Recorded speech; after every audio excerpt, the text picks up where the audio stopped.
Hello friends, आज आपण बनवूया झणझणीत चिकन सुका।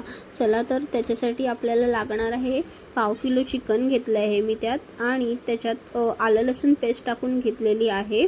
तसेच थोडा लिंबू पिळून घेतला आहे। त्याचबरोबर आता आपण यामध्ये थोडी हळद टाकून घेऊयात। आता थोडी धने पावडर टाकून घेतलेली आहे, तसेच लाल मसाला टाकून घेतलेला आहे आणि गरम मसाला टाकून घेतलेला आहे। आता हे सगळं मिश्रण आपल्याला एकजीव करून घ्यायचं आहे। त्याचबरोबर मी यामध्ये कसुरी मेथी टाकलेली आहे, ही ऑप्शनल आहे, तुम्हाला टाकायची असेल तर तुम्ही टाकू शकता। आता आपण हे सगळे मिश्रण चांगले एकजीव करून घेऊया। मॅरिनेट करण्यासाठी लिंबाऐवजी दही वापरले तरी चालते। अशा नवनवीन रेसिपीसाठी आरुषी मोरे या चॅनलला सबस्क्राईब नक्की करा। आता तुम्ही बघू शकता हे मिश्रण चांगले एकजीव झालेले आहे। अर्धा तास मॅरिनेशनसाठी ठेवून देऊ। आता इथे तेल गरम करून घेतलेले आहे, त्यामध्ये आता आपण कांदा टाकून घेतलेला आहे। कांदा लाल होईपर्यंत आपण परतून घेऊ आणि त्यामध्ये टोमॅटो टाकून घेऊ।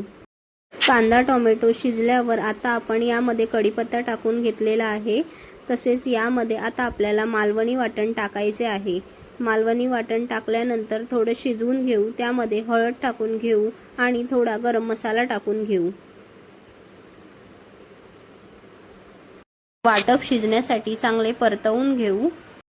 वाटप शिजताना काळजी घ्यायची आहे, वाटप करपू द्यायचे नाहीये। आता आपण यामध्ये चिकन घालून घेऊया, जे मॅरिनेट करायला ठेवलं होतं। त्याचबरोबर यामध्ये चिकन शिजण्यासाठी आता आपण पाणी टाकून घेऊयात। चिकन चांगले मध्यम आचेवर शिजू द्यायचे आहे। तसेच आपण आता यामध्ये मीठ टाकून घेऊ आणि चिकन शिजायला ठेवू। आता आपला चिकन सुका रेडी आहे। कोथिंबीर घालून गार्निश करू। तर तुम्हाला ही रेसिपी कशी वाटली कमेंट करून नक्की सांगा। लाईक, शेअर अँड कमेंट नक्की करा। Thank you for watching.